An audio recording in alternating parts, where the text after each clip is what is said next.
The forest was too quiet for a battlefield. On December 19, 1944, deep in the frozen Ardennes of Belgium, a small group of American soldiers moved carefully through snow that reached their boots and clung to their uniforms. The cold wasn't just uncomfortable, it was dangerous. Rifles jammed, fingers went numb, breath turned into visible clouds that could give away your position. Every sound carried in the still air. Just days earlier, the German army had launched a massive surprise offensive, what would become known as the Battle of the Bulge. Entire American lines had been shattered. Units were cut off, scattered, surrounded. Confusion spread faster than orders.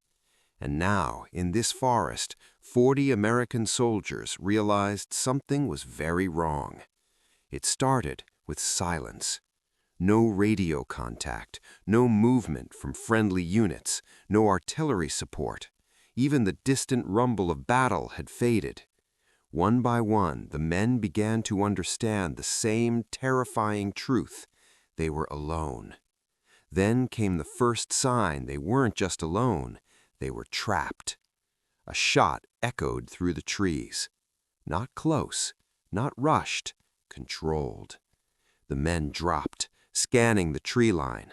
Snow-covered branches, shadows, nothing else. Then another shot, and another. Not random, not panicked. It felt deliberate. Someone was watching them. Within minutes, more gunfire followed, but it wasn't coming from one direction. It came from several angles, spaced out, coordinated. The realization hit hard. This wasn't a patrol they had stumbled into. This was a net, and they were already inside it. A German force nearly 300 strong had encircled them. The Americans took cover behind trees, fallen logs, shallow depressions in the frozen ground.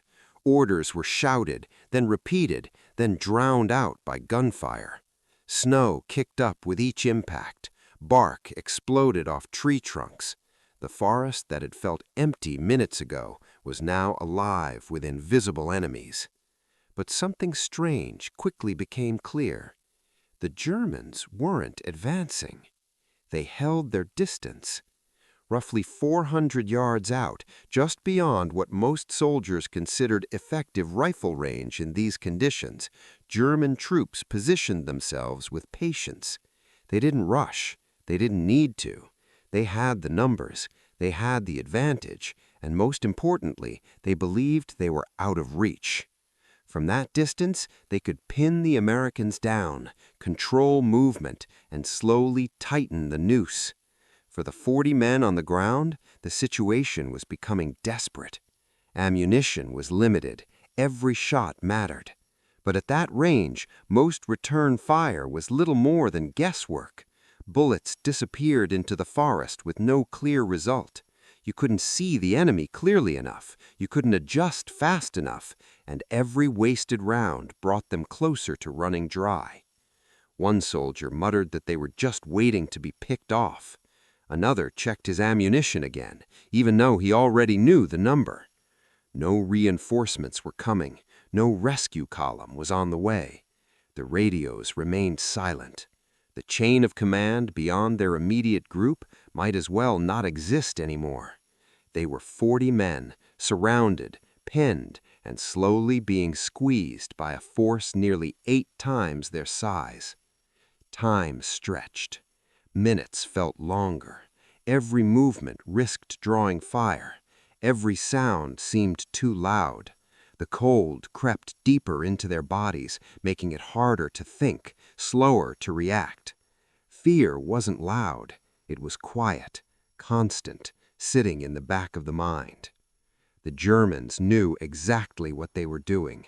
They didn't charge. They didn't expose themselves unnecessarily. They stayed just far enough away to be safe, firing occasionally, keeping pressure, forcing the Americans to stay down, to waste energy, to lose hope. It was a siege in the middle of a forest. And sieges are not won quickly. They are won with patience. From the German perspective, this was already over. 40 isolated soldiers cut off in the woods with limited supplies and no support. There was no need to risk a direct assault, no need to take unnecessary casualties. Time would do the work for them. But for the Americans, time was the enemy. Every passing minute meant colder hands, fewer bullets, weaker positions. And still, the Germans stayed at that distance, just beyond reach, confident, controlled, untouchable. At around 400 yards, a strange kind of stalemate had formed. The Americans couldn't break out. The Germans didn't need to close in. It was a perfect imbalance. One side had numbers, the other had nowhere to go.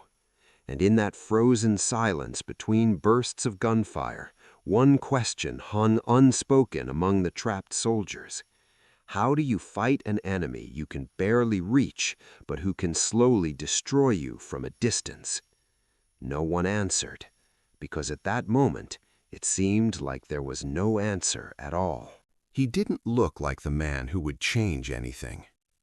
Among the 40 soldiers pinned down in the frozen forest, Sergeant Buck Anderson was just another figure in a winter uniform, face cold, hands steady, saying very little. There was no dramatic entrance, no loud declaration, no moment where everyone suddenly turned and realized he was different. At least, not yet. To most of the men around him, he was just a rifleman, quiet, observant, the kind of soldier who didn't waste words or movement. But what they didn't fully understand, what none of them had seen yet, was that Anderson hadn't learned to shoot on a battlefield.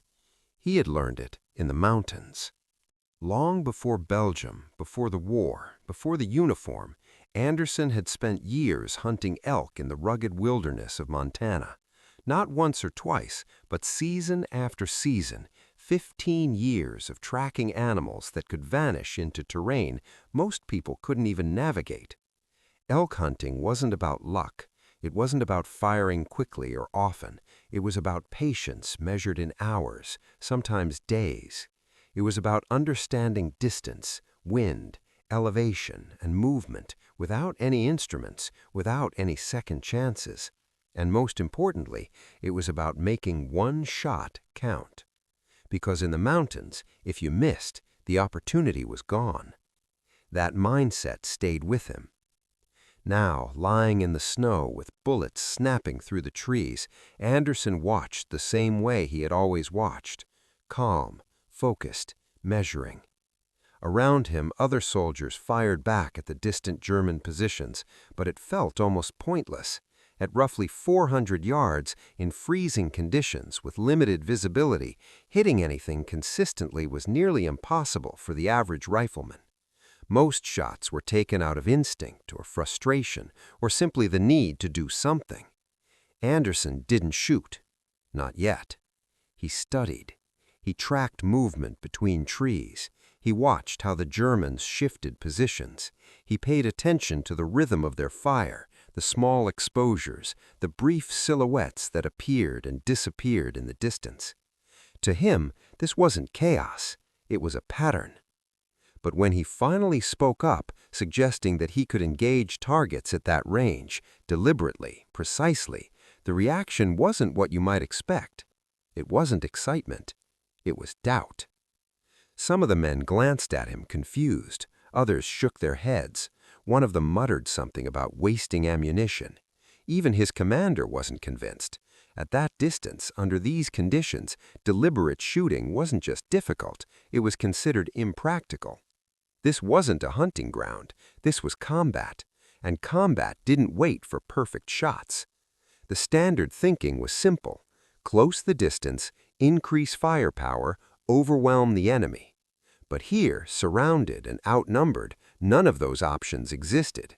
They couldn't advance, they couldn't outshoot 300 men, and they certainly couldn't afford to waste what little ammunition they had on low-probability shots. From their perspective, Anderson's idea didn't sound like a solution, it sounded like a risk. Elk hunting isn't war, someone said quietly. And maybe they were right. Elk didn't shoot back. Elk didn't coordinate. Elk didn't surround you in a freezing forest with hundreds of rifles pointed in your direction. But what Anderson understood, what the others didn't yet see, was that the fundamentals didn't change. Distance was still distance. Wind was still wind. A target, no matter who or what it was, still moved in predictable ways if you watched long enough. And fear made people careless. He adjusted his position slightly, settling into the snow with deliberate care. His rifle, a bolt-action M1903 Springfield fitted with a scope, wasn't unusual for a trained marksman, but in this moment it was something more. It was a tool built for precision, not volume. He checked his surroundings, slowed his breathing, ignored the cold biting into his hands. Then he waited. Around him the battle continued in bursts, sporadic shots, shouted orders, the crack of wood and ice striking wood. But Anderson stayed still, almost disconnected from the noise, focused on something much farther away. Somewhere beyond those trees, a German soldier shifted position, just for a second. That was all it ever took in the mountains, a slight movement, a brief exposure, a moment most people would miss completely. Anderson saw it, but he didn't fire. Not yet. He studied. He was trying for certainty. Every shot had to matter. Every bullet had to justify its cost.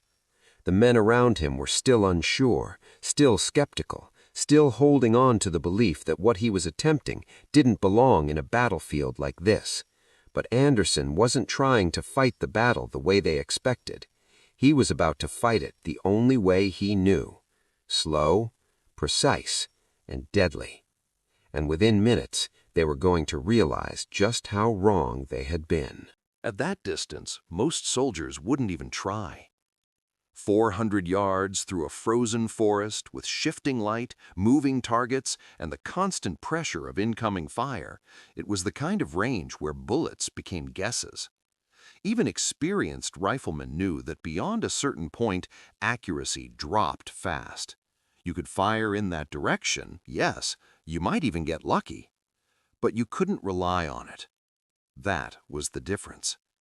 For the men pinned down in the snow, every shot they took felt like a question with no clear answer. Did it hit?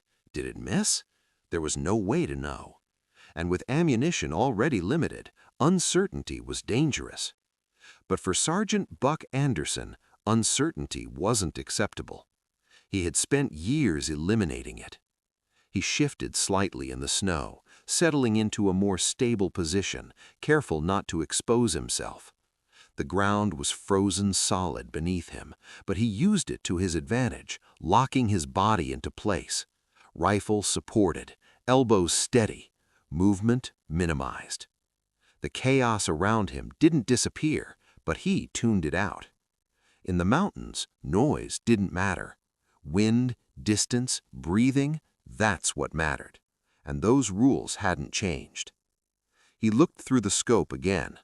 The forest ahead wasn't just trees anymore. It was layers, depth, subtle motion. A branch that moved differently, a shadow that didn't quite match the rest, a figure, partially hidden, believing it was safe. The German soldiers were still holding their positions at roughly 400 yards. From their perspective, nothing had changed. The Americans were pinned, ineffective at that range, unable to respond with any real precision. They had no reason to rush, and that confidence made them predictable. Anderson slowed his breathing. Inhale, exhale, pause. He didn't rush the shot. He didn't chase the target. He waited for the moment when everything aligned, when movement stopped just long enough, when the angle was right, when the shot became not possible, but certain. Then he squeezed the trigger. Not pulled, squeezed. The rifle cracked sharply, the sound cutting through the forest. For a brief second, nothing seemed to happen. Then, far out in the trees, a figure dropped. It was subtle, easy to miss if you weren't looking for it, But Anderson saw it clearly. One shot, one hit. He didn't react, didn't speak, just worked the bolt, chambering the next round with smooth, practiced motion. Around him, a few soldiers glanced in his direction, unsure of what they had just seen. At that distance, confirmation was difficult. It could have been coincidence, it could have been luck. But Anderson already knew. It wasn't.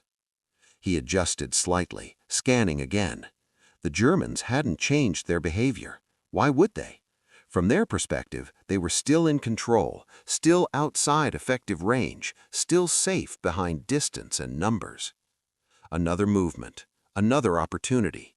Again, he waited, breathing steady, finger controlled, mind clear.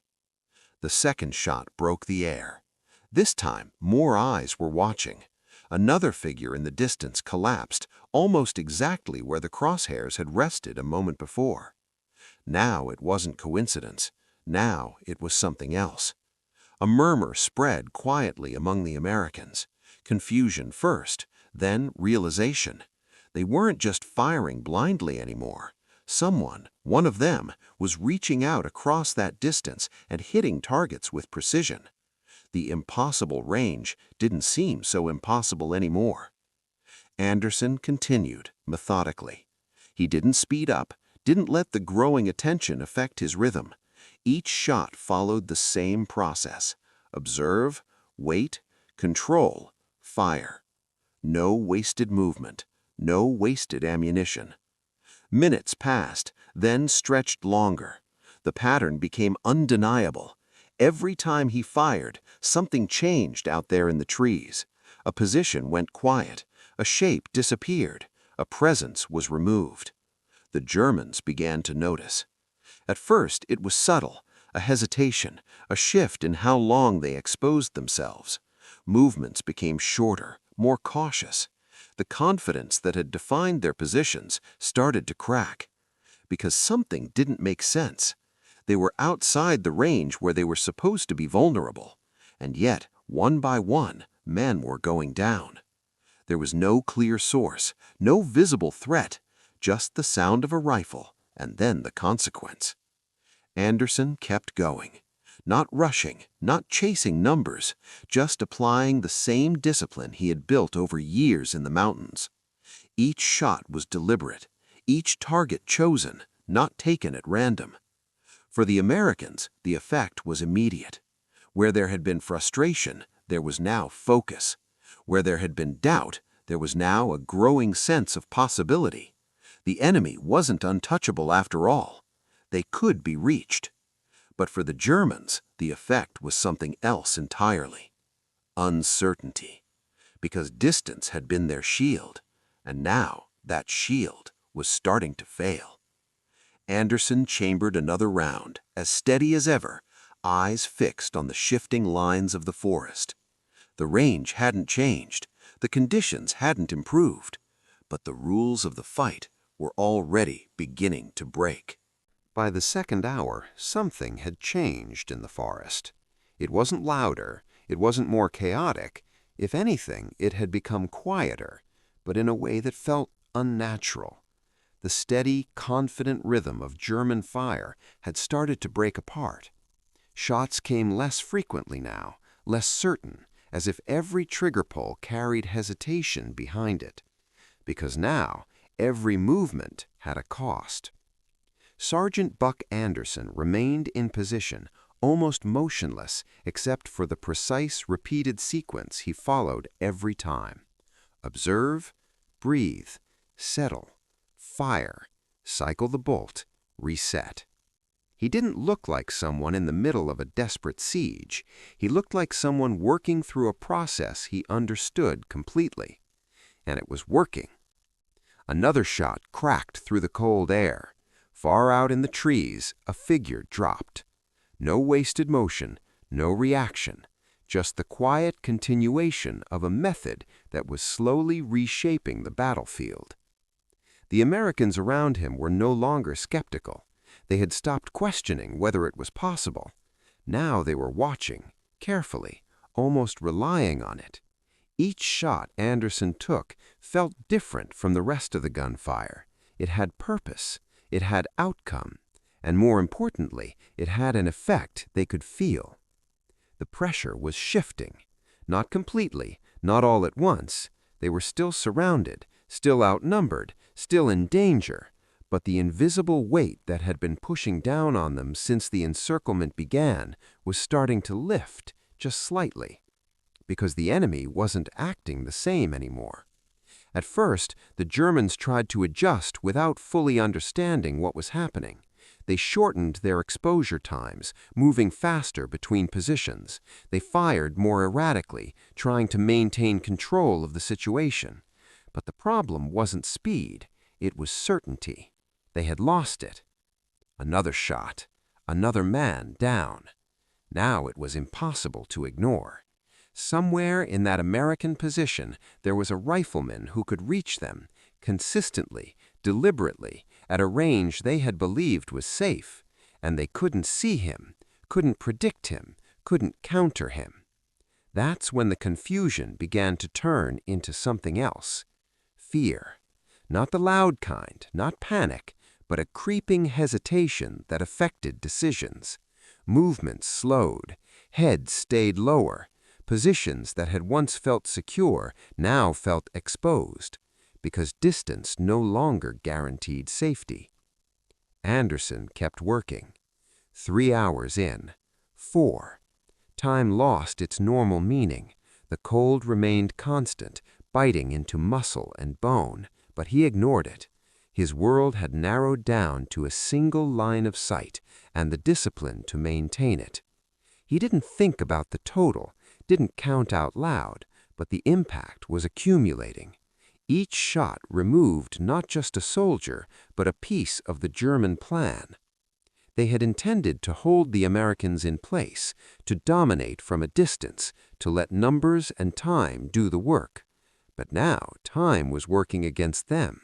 The longer they stayed in those positions, the more vulnerable they became, and they didn't know how to fix it. At one point, a small group of German soldiers attempted to reposition, moving slightly closer, trying to break the pattern. It was a calculated risk: close the distance, change the angles, regain control. Anderson saw them. Not all at once, just fragments of movement, a shift between trees, a brief silhouette against the snow. He waited, let them commit, then fired. One dropped immediately. The others reacted, too late, too exposed. They scattered, pulling back toward cover that no longer felt reliable. The attempt to adapt had failed, and that failure spread quickly through the rest of the line. Now, instead of tightening the encirclement, the Germans were holding back, keeping distance, yes, but no longer with confidence. It was distance mixed with uncertainty, with the growing awareness that something about this situation was no longer under their control. For the Americans, the change was undeniable. They could feel it in the pauses between incoming shots, in the way enemy fire had lost its rhythm, in the space, small but real, that was opening up in front of them. Morale shifted. Not into overconfidence, not into reckless action, but into something steadier, belief. They weren't just surviving anymore, they were effecting the fight. And at the center of it was one rifleman, still working with the same quiet precision he had started hours earlier. 5 hours in. The number had grown, though no one could say exactly how much. What mattered wasn't the count, it was the effect. The German line, once firm and controlled, was now uneven, fragile in places, hesitant everywhere. Another shot echoed. Then silence. Longer this time. Anderson paused, scanning, adjusting slightly, searching for the next movement. But it didn't come as quickly now. Targets were harder to find, not because they were gone, but because they were hiding more carefully than before. That alone said everything. The initiative had shifted. 6 hours after the first shot, the forest no longer felt like a trap closing in. It felt like something breaking apart. Not completely, not yet, but enough to change the outcome. 23 times Anderson had found his mark. 23 times the assumption of safety at distance had been proven wrong. And in a battle where numbers had once seemed overwhelming, where 40 men faced 300 with no clear path forward, one method, slow, precise, relentless, had done something no amount of random fire could achieve. It had turned confidence into doubt. And doubt, in a fight like this, was more dangerous than any bullet. By the time the 6th hour came to an end, the forest felt different. Not safe, not quiet, but changed. The same trees stood, the same snow covered the ground, the same cold pressed in from every direction, but the balance of the fight had shifted in a way no one would have believed possible at the start. The German forces were still out there, but they were no longer in control. What had begun as a calculated encirclement, 300 men holding distance, applying pressure, waiting for 40 isolated Americans to break, had slowly unraveled. Not through a charge, not through reinforcements, not through overwhelming firepower, but through precision, through doubt, through something they hadn't prepared for.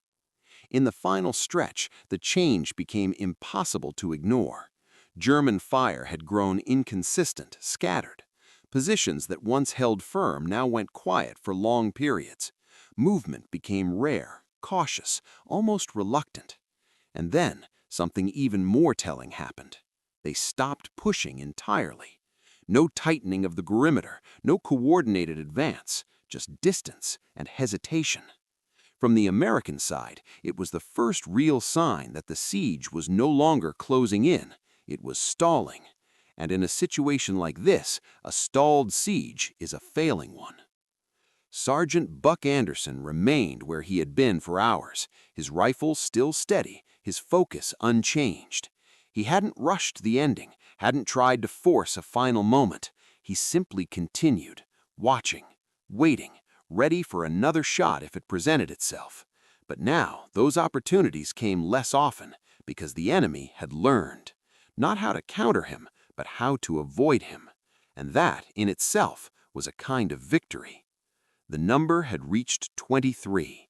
23 confirmed hits, each one delivered at distances most soldiers had written off as ineffective. 23 disruptions to a force that had relied on control, distance, and numbers. It wasn't just about the losses, it was about what those losses meant. From the German perspective, something had gone wrong in a way they couldn't easily explain. They had followed sound tactics, surround, isolate, maintain distance, apply pressure. It should have worked. It always worked. But this time, distance had failed them. And when a key assumption like that breaks in the middle of an operation, everything built on it starts to collapse. For the Americans, the realization came more slowly, but it was just as powerful. They were still alive, still holding their ground, still not overrun. What had felt inevitable hours ago now felt uncertain, and uncertainty for the side that had been losing was enough to create an opening. Orders were passed more clearly now. Movements, though still cautious, carried more purpose. The men who had once been pinned waiting, conserving their last rounds, were now thinking again, planning, watching for opportunities, ready to react instead of simply endure. Anderson finally eased slightly from his position, just enough to shift the weight that had been pressing into his body for hours. His hands were stiff from the cold, his face numb, but his focus remained sharp. Around him, the atmosphere had changed, not into celebration, not into relief, but into something quieter, understanding. The commander who had once dismissed the idea, who had called it a waste of ammunition, no longer said anything like that. He didn't need to. The result spoke for itself. What mattered wasn't just that Anderson had hit his targets, it was how he had done it. Slowly, deliberately, without wasting a single opportunity. In a situation where every bullet mattered, he had made each one count. As daylight began to fade and the long winter shadows stretched across the forest, the German presence continued to weaken, not through a sudden retreat, but through something more gradual. Gaps formed, pressure eased, the sense of being completely surrounded began to loosen. The siege wasn't broken in a single dramatic moment, it unraveled, and that unraveling was enough. Enough for 40 men to survive a situation that should have ended very differently. Enough to turn what had been a trap into a standoff and then into something closer to escape. And long after the shooting stopped, after the cold and the silence reclaimed the forest, the lesson remained. It wasn't about numbers. It wasn't about who had more men or more firepower or the stronger position. It was about control, about discipline, about understanding that under the right conditions, one man with the right skill set could change the outcome of an entire fight. Sergeant Buck Anderson hadn't charged the enemy. He hadn't rallied the line with speeches or bold moves. He had simply done what he knew, what he had spent years perfecting, far from any battlefield. He had treated every shot as if it mattered, because it did, and in the end, that was the difference between being surrounded and walking away alive.